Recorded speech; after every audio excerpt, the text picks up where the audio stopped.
આ તરફ બનાસકાંઠાના ચાંગડા ગામના ખેડૂત અરવિંદભાઈ ચૌધરીએ પ્રાકૃતિક ખેતી અપનાવીને ખેતીમાં સમૃદ્ધિનું નવું ઉદાહરણ પૂરું પાડ્યું છે। છેલ્લા એક દાયકાથી તેઓ ઝેરમુક્ત ખેતી કરીને અન્ય ખેડૂતો માટે પણ રાહબર બન્યા છે। વર્ષ 2015માં રાજ્યપાલ આચાર્ય દેવવ્રતજીના માર્ગદર્શન હેઠળ અરવિંદભાઈએ પ્રાકૃતિક ખેતીની શરૂઆત કરી હતી।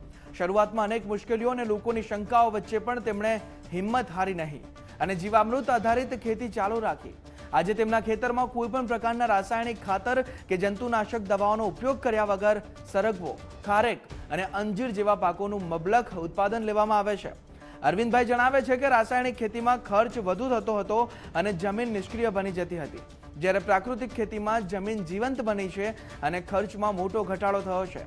આવકની વાત કરીએ તો પહેલા જ્યાં 1 એકર દીઠ 1 લાખ રૂપિયાની આવક થતી હતી, ત્યાં આજે 2 થી 2.5 લાખ રૂપિયાની આવક થઈ રહી છે। સરકારના આત્મા પ્રોજેક્ટ અને ગાય આધારિત ખેતીની સહાયથી તેમનો ઉત્સાહ વધ્યો છે।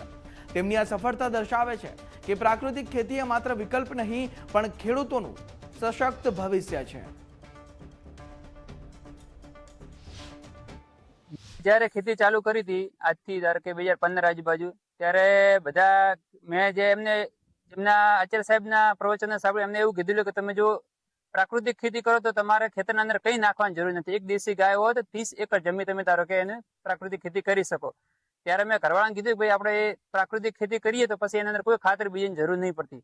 ત્યારે બધા હસતા હતા માણસો, જ્યારે મેં ચાલુ કરી દે જીવામૃત ને બીજું બનાવીને, ત્યારે માણસો હસતા હતા। આજે એનું રિઝલ્ટ દેખાઈ ગયું છે। આજથી ધારો કે 2015 થી જયારે ખેતી ચાલુ કરી તો હવે મારા ખેતરના અંદર છેલ્લા 10 વર્ષથી મેં કોઈ ખાતર નાખ્યું હોય, એ કેમિકલ બીજું બધું બંધ કરી દીધું, તો એ મારા જે હાલની ક્વોલિટી જે મળે ફ્રૂટના, જો મારા અંદર બાગાયતના અંદર અહીંયા સરગવો છે, અંજીર છે, ખારેક છે, તો એની જે ક્વોલિટી હોય, એની જે મીઠાશ હોય પ્રાકૃતિક ખેતીથી, એ બીજા કરતા બધા કરતા આખી અલગ જ હોય છે। અને જયારે કઈ પાક તૈયાર થાય છે ત્યારે માણસો પહેલ કરે છે કે તમારા ખેતરની ખારેક હોય તો આપણે પહેલા એમની પહેલ કરવી, એટલે એના મીઠાશ હોય છે।